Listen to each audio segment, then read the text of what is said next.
Olá, tudo bem?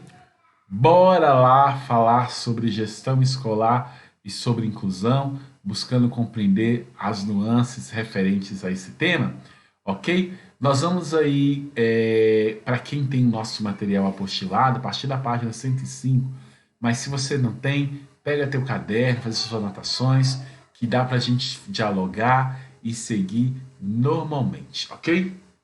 Hoje nós vamos falar sobre dois conceitos, sobre o conceito de inclusão e de integração, né, no que se refere à gestão escolar e, claro, o papel do gestor escolar nesse processo de educação inclusiva. Né? A educação inclusiva ela tem sido objeto de muita polêmica educacional. Né? Existem uma gama de estudos que problematizam a inclusão na escola e, sobretudo, que fazem confronto entre o conceito de integração e entre o conceito de inclusão no ambiente escolar, buscando delimitar, buscando tratar sobre as possibilidades e limites de cada uma dessas realidades. Quando a gente fala sobre a escolarização regular de crianças ou jovens, de estudantes com deficiências, a gente vê uma série de perturbações acerca do modo de resolver, né, ou de desenvolver o processo inclusivo. Em muitos casos, a gente tem percebido certo tipo de inclusão acontece por imposição das políticas públicas, na tentativa de impor, de cumprir as leis que são impostas. E a gente tem que compreender nesse sentido que as mudanças do sistema educacional para atender à educação inclusiva, elas dependem de diversos fatores que envolvem o contexto político-social, que envolvem o contexto emocional, que envolvem o contexto cultural que se insere na escola, além, claro, né, das representações sociais, além, é claro, das próprias estruturas físicas, além, claro, do pensamento das pessoas que estão envolvidas naquela prática educacional. Ou seja, né, pensar tanto a integração quanto a inclusão dentro da escola não é uma matéria fácil, né, e por vezes é bem problemático, mas nós vamos refletir sobre isso. A gente tem que refletir sobre isso, né?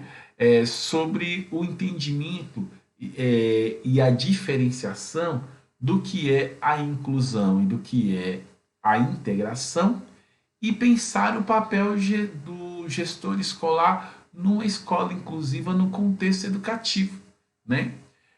Para que por meio desse entendimento a gente construa as condições, né, ideais para oferecer aos educandos um ambiente escolar acolhedor, dando a eles o que é direito deles, que é obter uma educação de qualidade. O Sasaki, né, ele afirma que conceitos inclusivistas foram lapidados a partir de 1981 por todos quantos participaram dos setores sociais. A partir da década de 80, né, que nós vamos ter a proeminência dos discursos de inclusão. Né?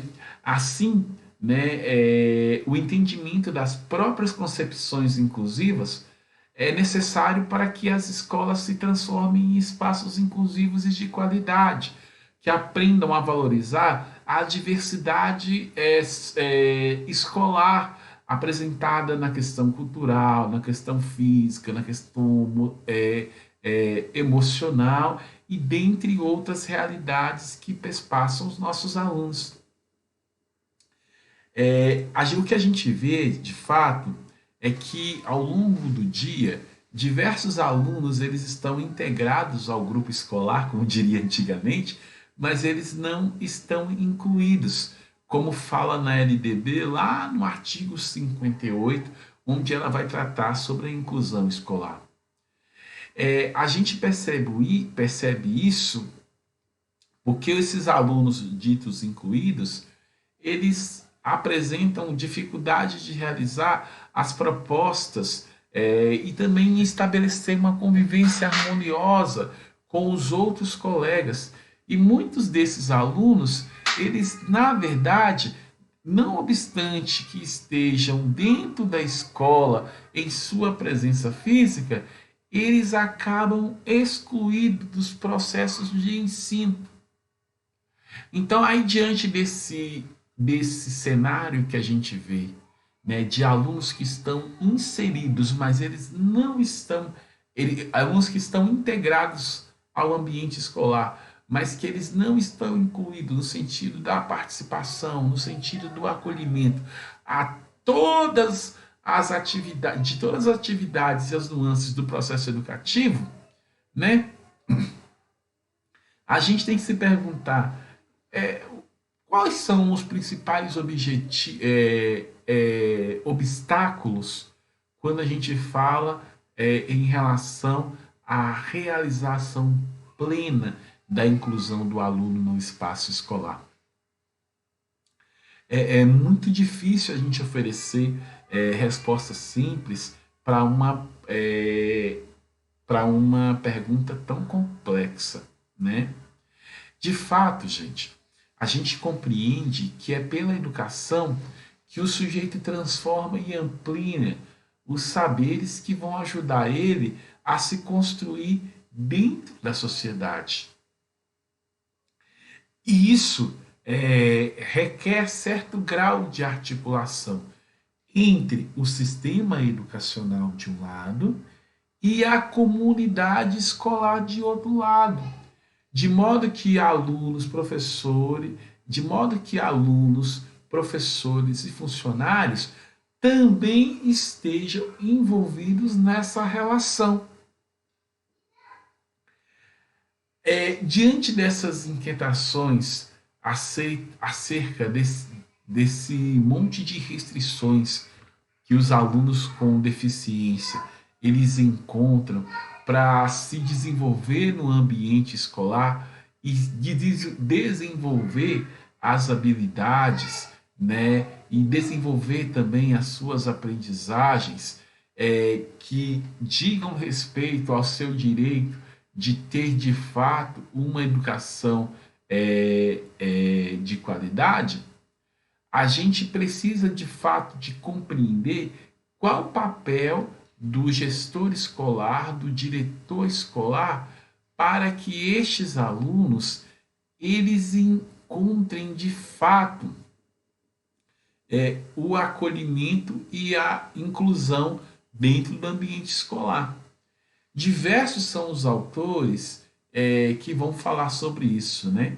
De forma especial, a gente vai ter, né, a tão citada dos nossos concursos, né?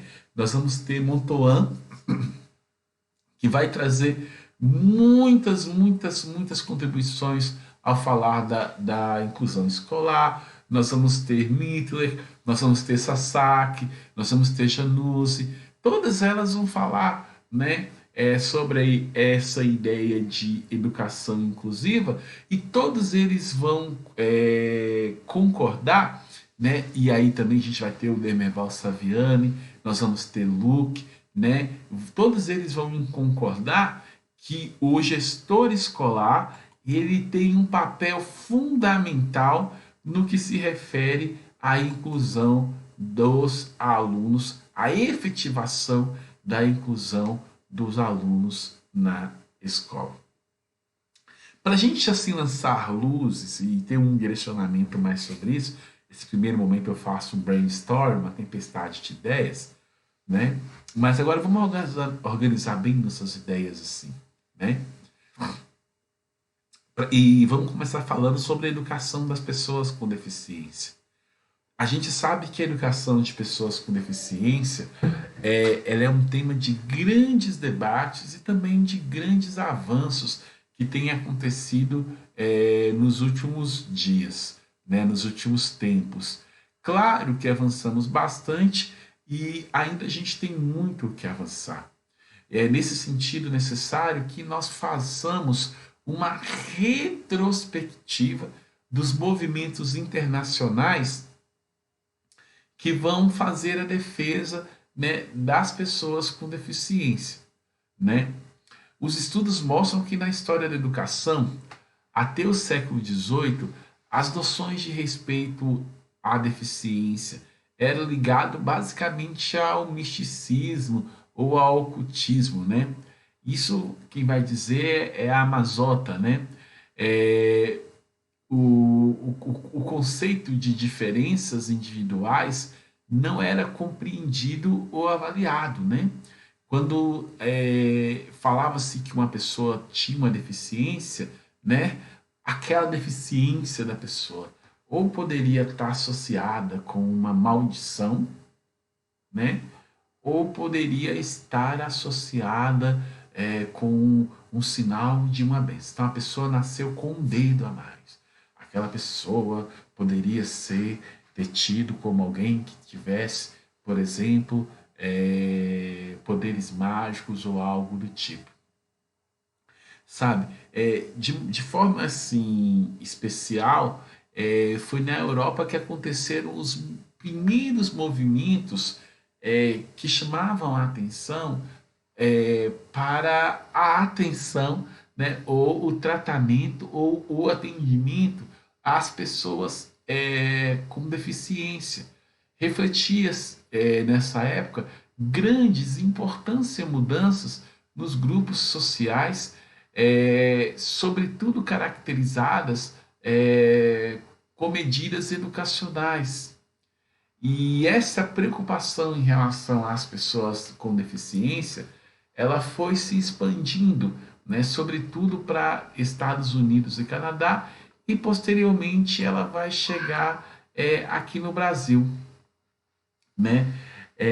Dessa maneira, aqui no Brasil, a primeira obra impressa sobre a educação de pessoas com deficiência, ela teve a autoria de Jean Paul Brunet, né? Foi editada na França com o título, né, de Relação das Letras e Arte de Ensinar os Mudos a Falar, né?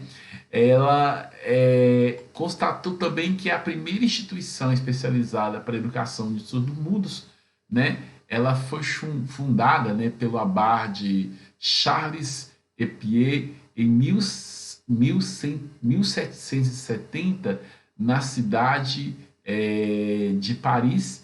E esse abade, né, o Charles Epier, foi que criou, né, a linguagem ou método de sinal, né?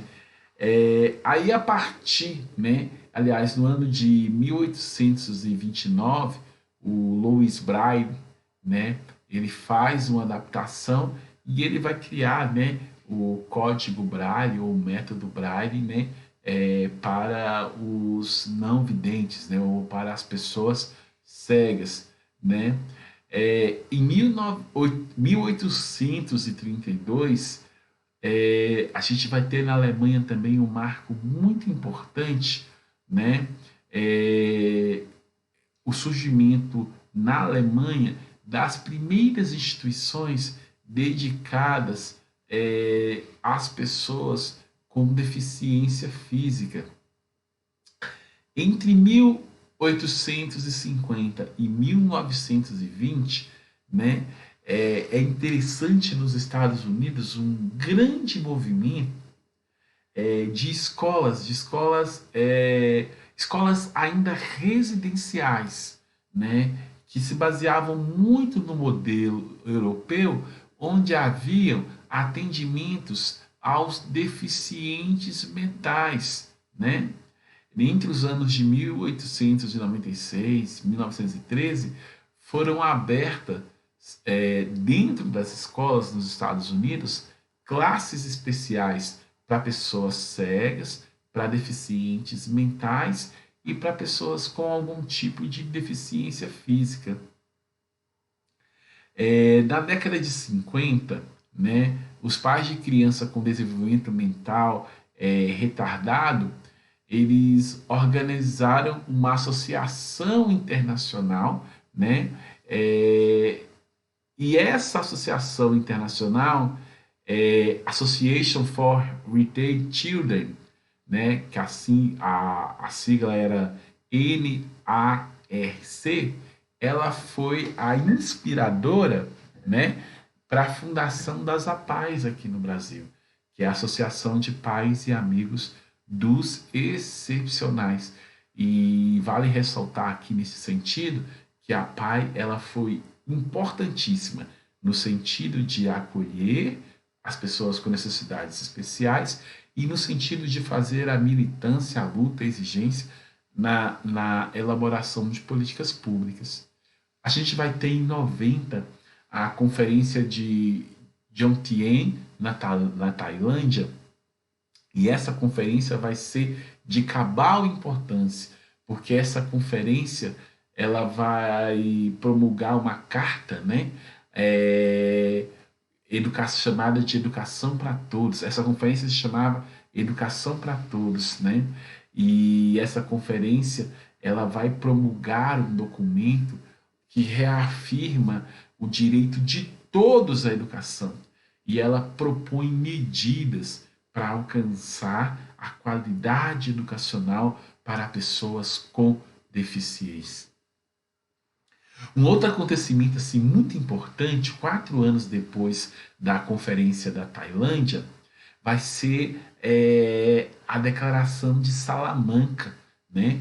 Que é também uma conferência, né, em Salamanca, na Espanha, e a Declaração de Salamanca ela traz um avanço significativo, porque ela vai trazer no seu documento regras, padrões, né, para que houvesse a equalização da qualidade educacional, garantindo a mesma qualidade educacional para os alunos ditos normais até então, para aqueles alunos com deficiência ou algo do tipo. O século XVIII, sabe? No final do século XVIII e começo do século XIX, né? Aqui no Brasil, a educação especial tinha pouca relevância ou pouco interesse. Não havia, assim, de fato, uma vontade por parte do governo central de oferecer à população dos deficientes. E, nesse sentido, ela não era motivo de preocupação, né? A educação das crianças deficientes ela vai surgir institucionalmente, mas de maneira tímida, né? No conjunto impulsionada sobretudo pelos ideais liberais, né? Que vão começar a infiltrar-se aqui no Brasil a partir do século XVIII, início do século XIX, né? Essas ideias elas já tinham andado anteriormente aqui no Brasil. Não sei se vocês lembram, né, do episódio por exemplo, da Inconfidência Mineira, né, com liberdade, igualdade, fraternidade, né? O lema até da bandeira de Minas, né, é um lema iluminista, né? Liberdade, liberta quaesera tamen, né? Liberdade ainda que tardia, né? Mas também em outros estados, como por exemplo Pernambuco, como a Bahia e etc, né? E aí, a partir de 1930, é que de fato começam a se organizar no Brasil associações de pessoas preocupadas com a organização da educação das pessoas com deficiência. Somente a partir de 30 isso vai acontecer aqui no Brasil, e essas organizações elas vão ajudar a dar um impulsionamento, né, muito importante no sentido da construção, da confecção de políticas públicas para crianças com deficiência. A década de 70, gente, né, ela que vai ser assim um dos marcos para a educação de pessoas com deficiência aqui no Brasil, né? porque nessa década vão ocorrer acontecimentos que colocaram a educação especial em grande destaque, né? Foi na década de 70 que foi criado o Centro Nacional de Educação Especial, o CENESP, né? Que era responsável é, por, por organizar, né, a educação de pessoas com deficiência, né, tanto interno, porque ele era um centro que atendia, quanto externamente, né, buscando estabelecer parceria aí com outros órgãos educativos, né, no sentido de viabilizar essa política pública ainda, mesmo que ainda incipiente, né? E aí esse órgão, né, o Senesp, vai mudar de nomes várias vezes, né?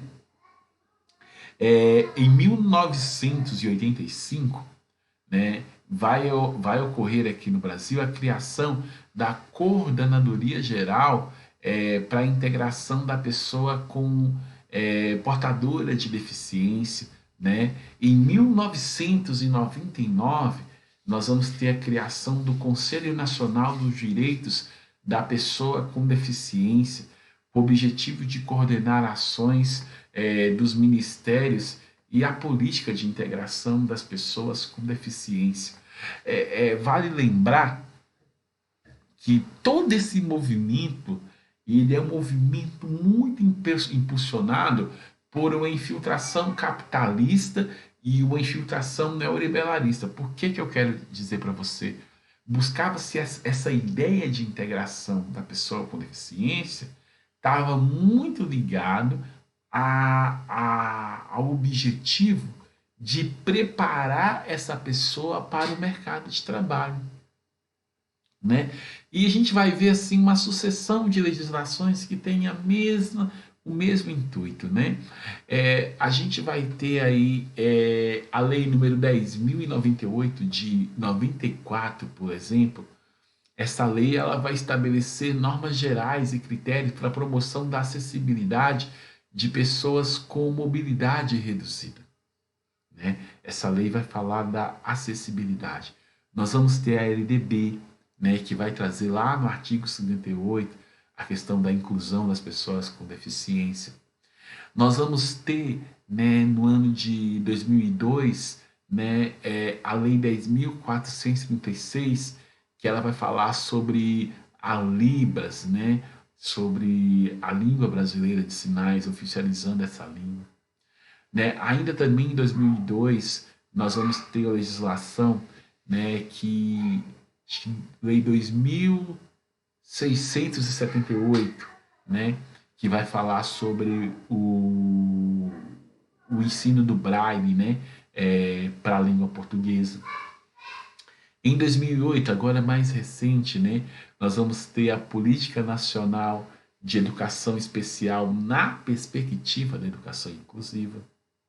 Nós vamos ter também o decreto 6.571, que ele fala sobre o atendimento especializado, o AE, regulamentando o AE. Nós temos aí a Lei 3.005, que é de 2014, bem mais recente, que é o Plano Nacional de Educação. Estou falando rápido, né? Vai pausando o vídeo e vai anotando. Nós temos a Lei 13.146, também bem recente, de 2015. Essa lei, ela vai falar, a gente chama de Lei Brasileira de Inclusão da Pessoa com Deficiência, que também a gente conhece como o Estatuto da Pessoa com Deficiência. Sabe, tudo isso, né, todo esse arcabouço legal, toda essa história, é para mostrar que a questão das pessoas com deficiência, né, ela ocorreu por meio de uma grande luta, né, entre as organizações sociais de modo geral, né, os institutos, né, as APARs, né, as associações de pessoas cegas, pessoas surdas, né, a pressão destes movimentos sociais para que essas políticas públicas se viabilizassem. Então, diante do que nós falamos até agora, a gente percebe que ao longo dos tempos a ideia e o trato para com as pessoas com deficiência foi sofrendo grandes modificações, sobretudo mesmo relacionada à própria ideia do que é deficiência ou a ideia da viabilidade social ou da viabilidade da convivência social com uma pessoa com deficiência.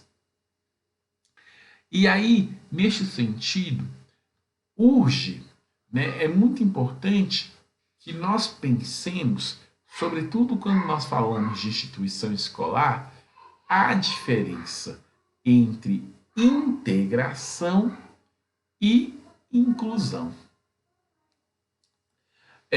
Se a gente pegar o sentido etimológico, né, integração vem do verbo integrar, que significa formar, que significa combinar, que significa colocar dentro, coordenar dentro de um todo unificado.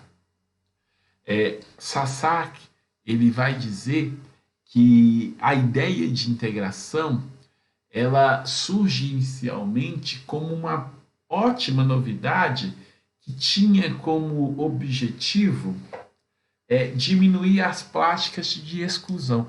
Fulano estava integrado, ele estava dentro. Né? Ele estava dentro da instituição. A partir da década de 60, vai começar esse movimento pela integração que procurava inserir as pessoas com deficiência dentro dos meios sociais. Porque até então essas pessoas eram, na maioria das vezes, apartadas do próprio convívio social.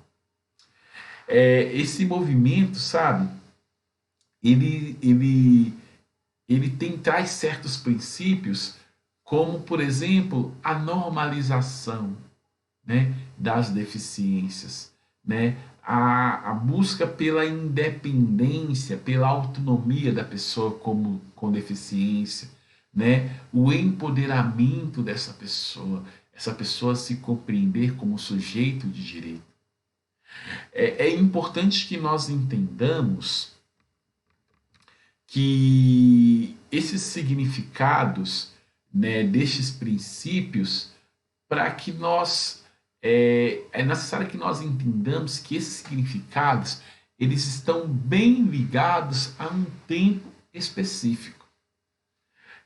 O Sasaki, né, ele vai dizer, né, ele sintetiza o princípio da normalização, dizendo que se visava ou visa tornar acessível às pessoas socialmente desvalorizadas condições e modelos de vida que fossem parecidos àqueles que estavam disponíveis na época àquelas pessoas que eram tidas como normais. E vai continuar dizendo ainda que no iniciozinho da década de 80, desenvolveu-se o princípio de mainstream, palavra que significa levar os alunos o mais possível, o tanto quanto se poderia, aos serviços educacionais da comunidade. Essa prática hoje equivaleria a esses processos de integração de jovens que conseguem acompanhar aulas comuns sem que aconteçam práticas inclusivas. É aquele jovem que está ali na sala de aula. Ele vai...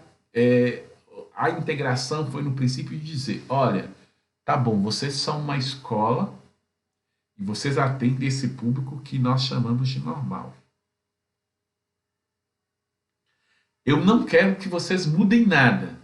Eu só quero que vocês possibilitem que a Mariazinha, que é deficiente, que ela possa pegar uma cadeira e sentar ali.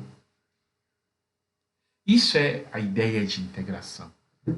Eu estou permitindo que aquele sujeito, que é diverso, que ele frequente o mesmo espaço daquele sujeito, daquele outro sujeito que é tido normal. Aí a Mantoan, ela vai chamar isso de sistema de cascata, sabe? Porque é uma forma de inserção em que vai depender do aluno, ou seja, do nível de capacidade que a Mariazinha ela tem de adaptar aquela sala. É de dizer assim, olha, você vai ser integrado a uma sala, a Mariazinha. Ó, a sala está ali pronta para te receber. Agora, se você vai ficar ali ou não, vai depender de você. Nem o professor vai mover um passo, nem os colegas vão mover um passo, nem a escola vai mover um passo. É você que se vire se você consegue ficar ali. Outro princípio que o Sosaki vai falar, que tem relacionado com a integração, é o princípio de autonomia, mas aqui entendido como condição do domínio do ambiente social, sabe? A Mariazinha está dentro da escola, ela tem autonomia, ela pode levantar sozinha no banheiro ou ela tem que todo dia, toda hora, arrumar alguém para ir no banheiro com ela? Então, essa era a autonomia.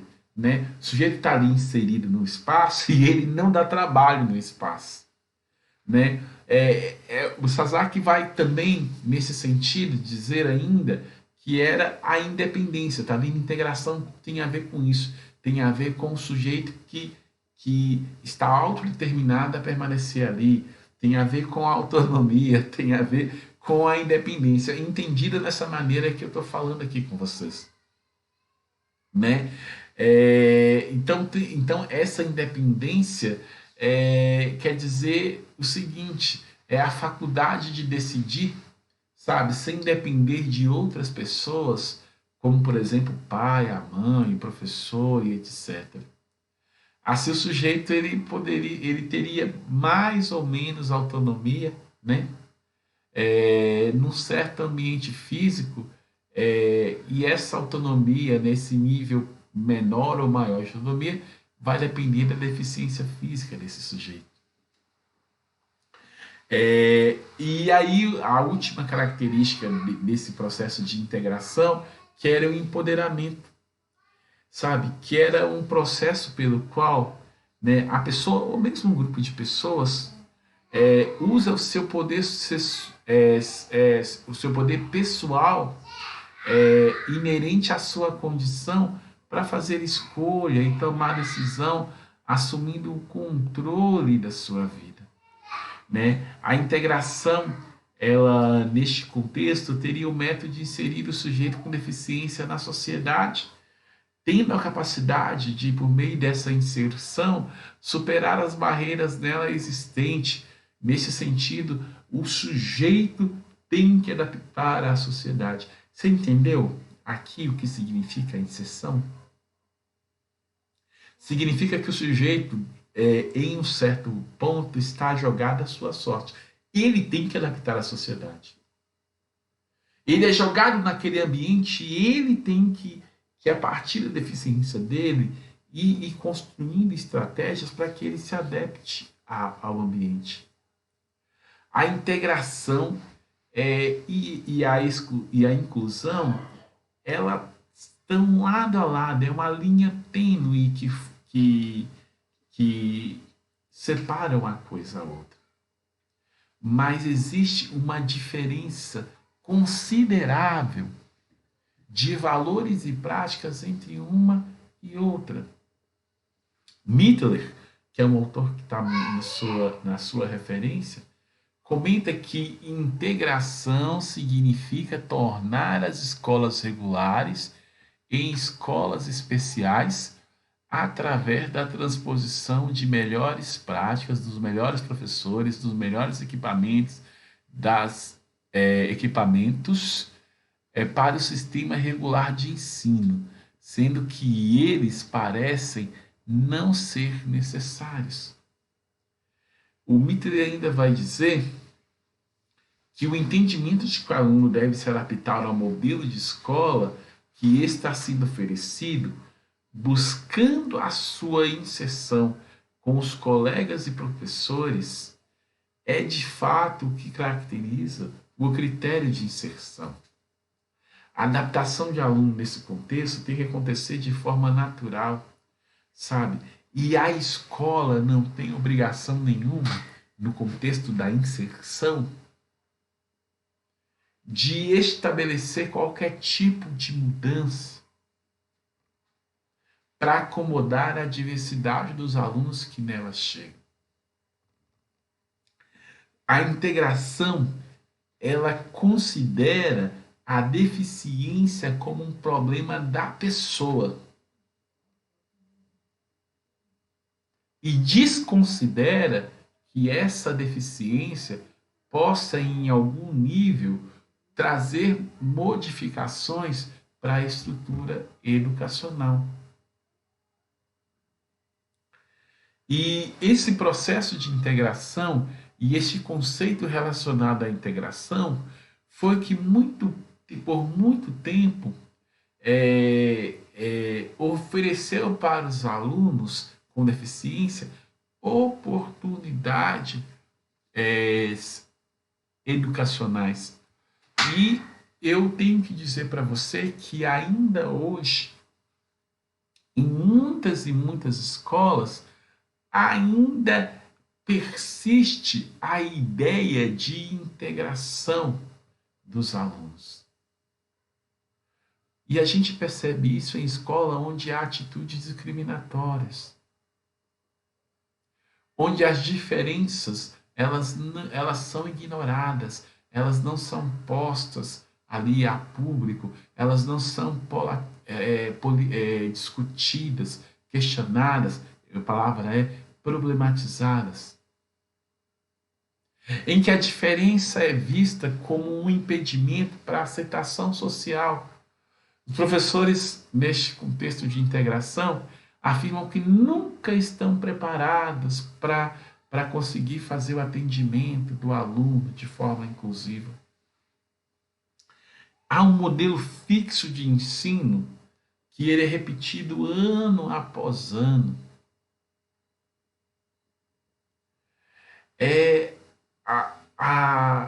Neste processo de integração, ou pensando aqui neste conteúdo referente ao conceito de integração, Janus, ele vai nos dizer que se vai mostrando a responsabilidade do meio se transformar, mas a ênfase é na modificação e na normalização do deficiente. Na integração, quem tem que modificar é o deficiente. Cada criança, cada deficiente, ele tem que desenvolver características para sobreviver e para prosperar naquele ambiente que muitas vezes para ele é hostil. O que a gente percebe é que ainda nos tempos de hoje, as escolas vivem um momento de transição, né? No qual elas estão devagar, bem devagar, passando de um modelo de integração para um modelo de inclusão. E essa tarefa ela não é tarefa fácil, porque ela exige um processo de reelaboração do próprio sistema educacional.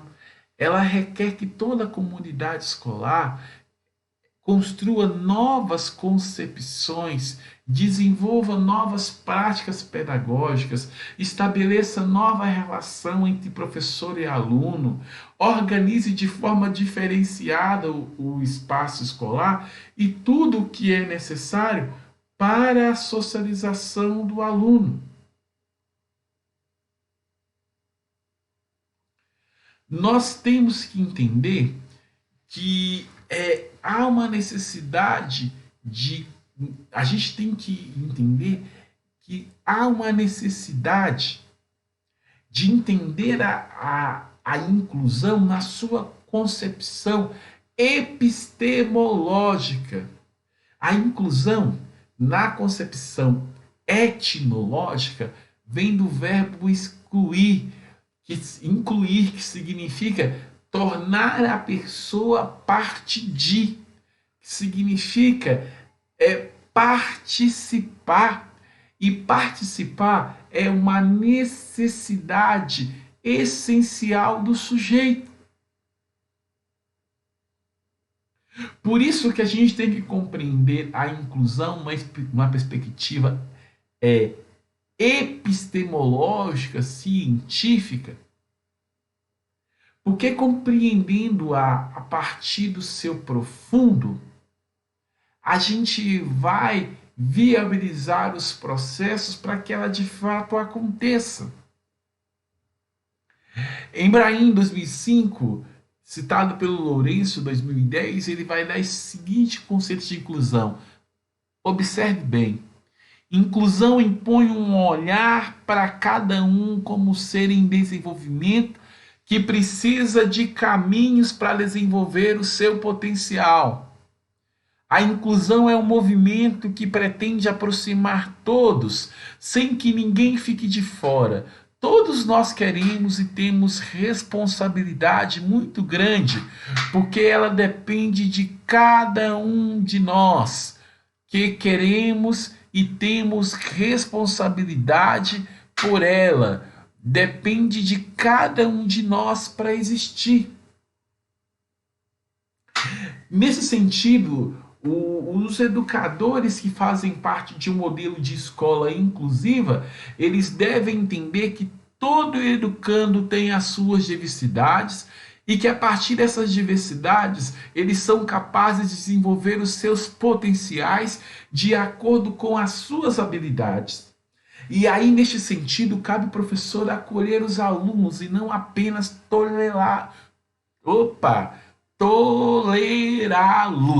Hoje palavra difícil de falar. Mantoan vai no mesmo caminho. Ela, para definir inclusão, ela usa a metáfora do calendoscópio, que é um desenho que precisa de todos os pedaços para se tornar enriquecedor. As crianças se desenvolvem e elas aprendem melhor em um ambiente em que há mais cores, em que há mais diversidade de pessoas. A diversidade, nesse sentido, ela não é algo indesejado ou um acidente da prática pedagógica, mas ela é o objeto da própria prática pedagógica.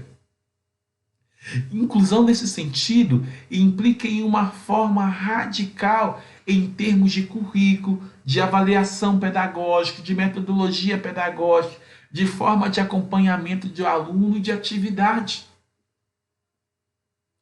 Pensar dessa maneira faz-se necessário uma reestruturação de todo o sistema educacional, a começar, claro, pelos órgãos governamental, porque a inclusão ela representa uma mudança de mente, uma mudança de valores para as escolas e para a sociedade também como um todo, pois ela se oferece, pois a partir da inclusão se oferece o necessário para que o aluno se desenvolva. Não mais o aluno tem que se adaptar, tão somente ele, ao ambiente, mas agora, a partir da ideia da inclusão, o ambiente tem que ser organizado pensando a presença do aluno, porque aquele aluno tem tanto o direito de estar naquele ambiente, quanto aqueles que não necessitam de uma organização maior, de uma organização, digamos, mais elaborada do espaço para nele se desenvolver ou para nele se sentirem incluídos. Está entendendo a gravidade e a necessidade de se pensar a inclusão? E de como este pensamento relacionado à inclusão pode e deve nos levar a pensar o próprio papel da escola diante do próprio processo educativo. A inclusão, ela só acontece quando a gente também tiver uma revolução nas nossas mentalidades. A gente tem também o Einstein, ele vai nos dizer que a agenda da educação inclusiva refere-se à superação das barreiras, à participação que pode ser experimentada por quaisquer alunos. A tendência ainda é pensar em política de inclusão ou educação inclusiva como dizendo respeito aos alunos com deficiência e a outros caracterizados como tendo necessidades educacionais. Tá vendo? Ele vai dizer que a gente ainda tem essa tendência de achar que pensar em inclusão é só pensar em aluno com deficiência. Não é. Pensar em inclusão é pensar uma maneira de acolher e de abarcar toda a diversidade do colégio. No pensamento de Einstein, entende-se que a inclusão não é considerada apenas uma mudança como um processo que precisa acontecer dia a dia, exigindo o envolvimento e o comprometimento de todos. Tanto no sentido da gestão pedagógica, que inclui os diretores, os funcionários da escola, como professores, como outros que desenvolvem práticas pedagógicas na sala de aula. É isso, mas é além disso. É a mudança de pensamento. É uma mudança de concepção. É uma mudança de prática profunda, uma mudança de vivência. Sabe, no momento em que a realidade da escola é o ensino inclusivo, é impossível que nós não compreendamos que existem elementos que interligados, necessários para que este aluno ele se desenvolva plenamente na escola. É impossível que a gente não compreenda que não é a deficiência do aluno que coloca limites ao seu desenvolvimento tão somente. Claro, a deficiência dele sim impõe alguns limites, mas também grande parte dos limites do desenvolvimento do aluno na escola está ligada à própria estrutura da escola, que não é pensada aqui nunca para ele.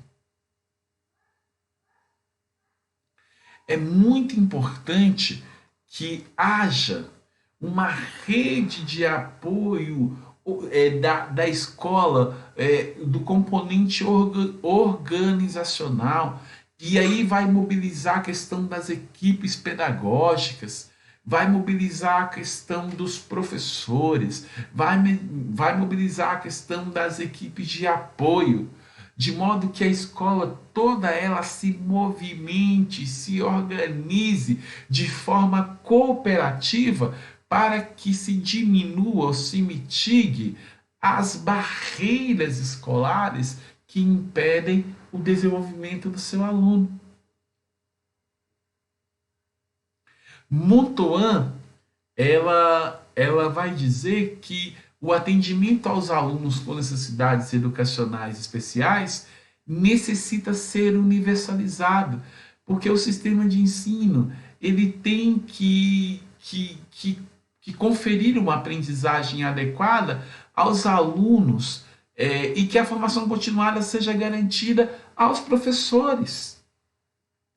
Trabalhar nas duas frentes, ao mesmo tempo em que tem que garantir para os alunos aquilo que é direito deles, a inclusão em uma educação de qualidade, garantir ao professor que ele possa também ser formado para saber acolher este aluno especial da melhor maneira possível. A Montauan, ela também vai dizer que há necessidade do cuidado com as práticas pedagógicas para serem de diferentes dimensões, respeitando as diversidades. E nesse sentido, olha, a Mantoan, ela vai usar a palavra diversidade no plural, porque os nossos alunos são diversos, são muitas diferenças que estão jogadas, aliás, que estão semeadas no bojo educacional. E aí, nesse sentido, a inclusão implica a organização do próprio sistema educacional, que vai adotar e que vai determinar novas concepções para guiar o desenvolvimento do aluno. E, gente, eu fico empolgado porque é um negócio que eu gosto muito de pensar, é sobre a inclusão do aluno. Ai, Cláudio, mas não, isso não acontece. Não, mas a gente tem que fazer acontecer. Carvalho, em 2004, vai dizer o seguinte: a proposta inclusiva pressupõe uma nova sociedade. E nessa sociedade, dentro da sociedade, uma nova escola. Diferente e melhor da que temos hoje. Sabe, mudança no sistema educacional implica mudanças, implica adotar novos conceitos, novos paradigmas. Implica também mobilizar sujeitos que estejam dispostos a aprender e a acolher a diversidade de cada pessoa. É só dessa maneira que a aprendizagem se efetivará tanto no nível social, quanto no nível cognitivo, quanto no nível cultural. Sasaki vai dizer assim, olha, o processo de inclusão vem sendo aplicado em cada sistema social. Assim existe a inclusão da educação, no lazer, no transporte e etc. Quando isso acontece, podemos falar respectivamente em educação inclusiva e no lazer inclusivo, no esporte inclusivo e assim por diante. Outra forma de referência consiste em dizermos, por exemplo, educação para todos, lazer para todos, transporte para todos. Ou seja, a inclusão só vai acontecer quando ela for multifatorial, multimodal, diversas nuances da escola, da instituição escolar, e de outras, né, das instituições de saúde, das instituições sociais, tiverem pautadas na inclusão e não tão somente na inserção. E aí, né, a gente pensando tudo isso, a gente pensa qual é o papel do gestor? Quando a gente fala em inclusão escolar, a gente parte da ideia de que a inclusão é mais do que simplesmente adaptação do espaço físico para o aluno com deficiência. É para além disso. A gente tem que pensar que ela determina grandes transformações, transformações profundas na escola, incluindo os currículos, a didática, a metodologia, as relações sociais. E aí, nesse sentido, o gestor escolar ele tem um papel muito importante, um papel fundamental nas atividades envolvidas na escola. O gestor educacional, ele tem que tomar frente no processo da exclusão. Lá no artigo 14 da LDB, 9394/96, diz assim, olha só, eu vou ler aqui para você.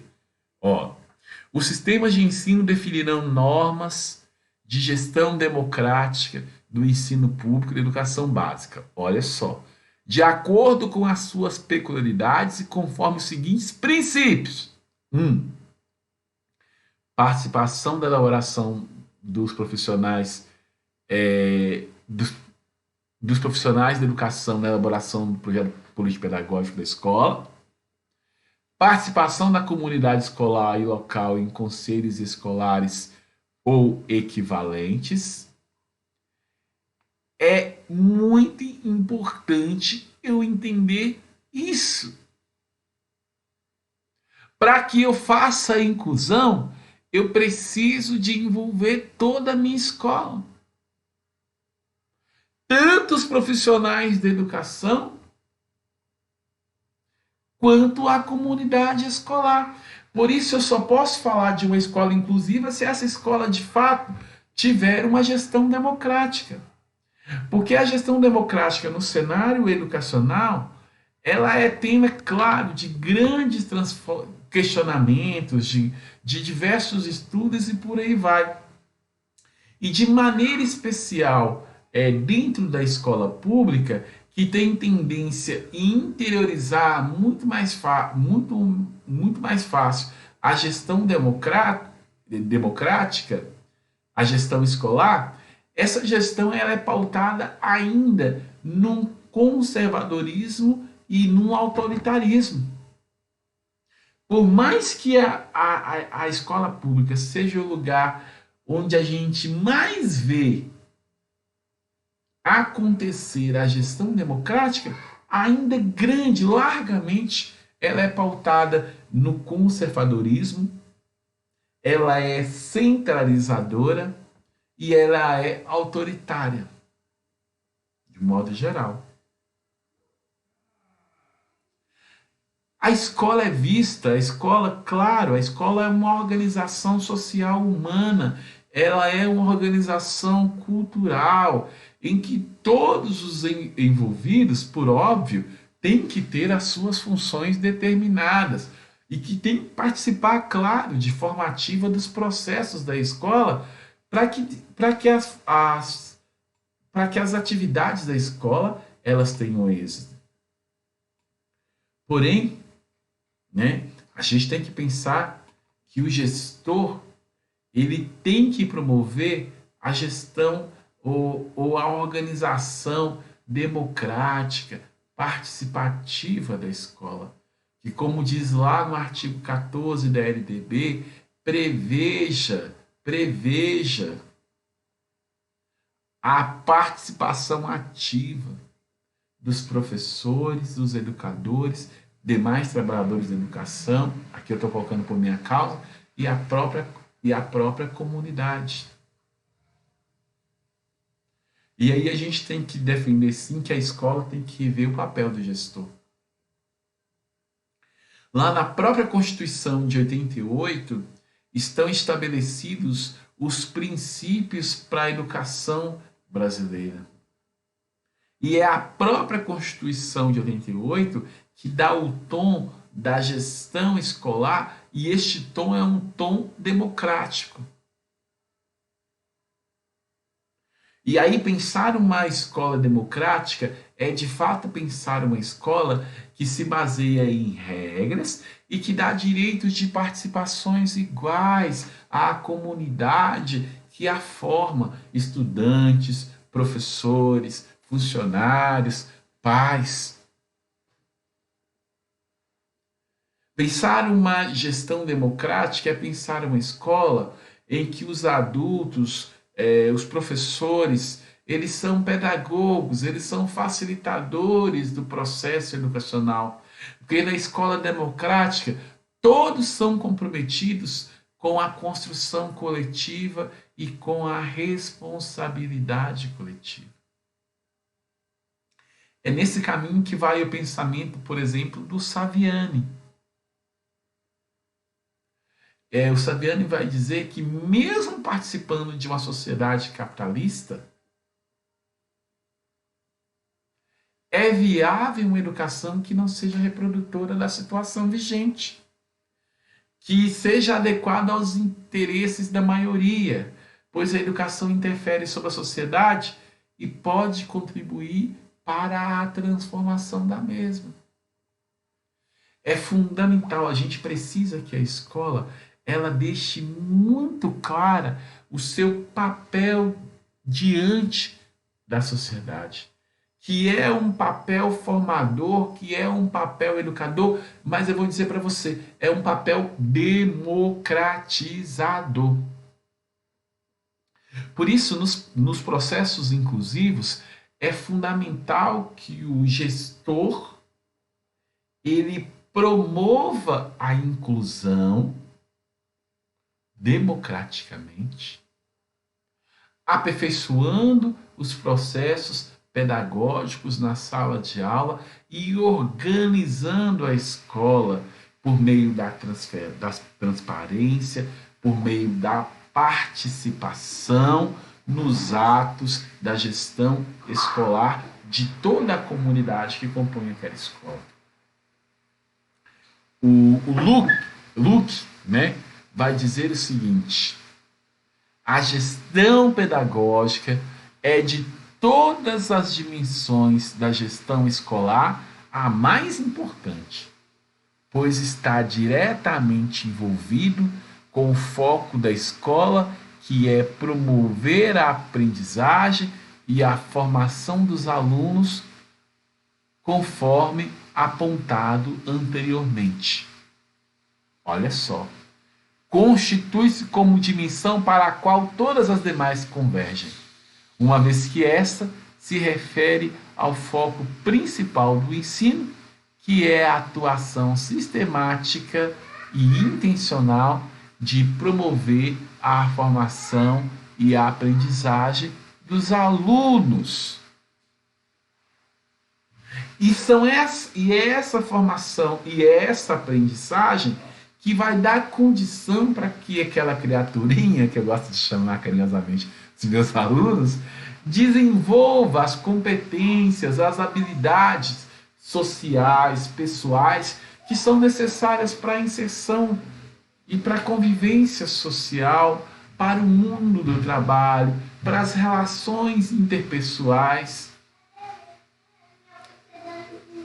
para que a pessoa obtenha o bem próprio. Por isso, o gestor aqui tem um papel de intermediar o planejamento das ações pedagógicas que contemplem as modalidades de ensino que acontecem na escola. Neste sentido, ele tem que promover a elaboração coletiva do projeto político-pedagógico da escola, envolvendo todos os participantes do ambiente escolar. Porque só dessa maneira é que ele vai organizar uma educação que a gente chama de educação de qualidade. Por isso que, nesse sentido, né, a gestão, né, a gestão atrela-se ao papel do gestor pedagógico na vida cotidiana da escola. Ao gestor, e isso a gente não dá para fugir dessa realidade, ao gestor cabe apropriar-se dessas ideias de atendimento à diversidade, a essas ideias de inclusão. E cabe também a ele abandonar essas práticas centralizadoras e autoritárias de gestão escolar.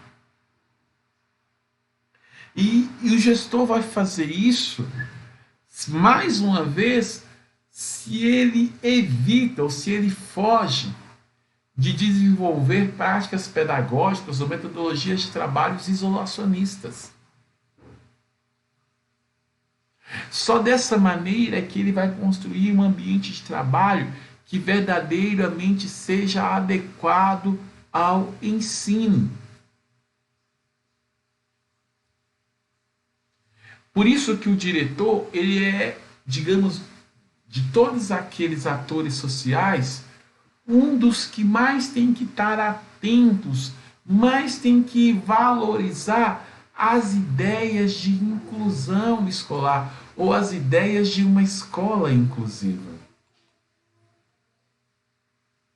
Porque sem um diretor que de fato compreenda e valorize a inclusão como princípio constitucional de gestão da escola, é impossível que a gente construa uma educação de qualidade.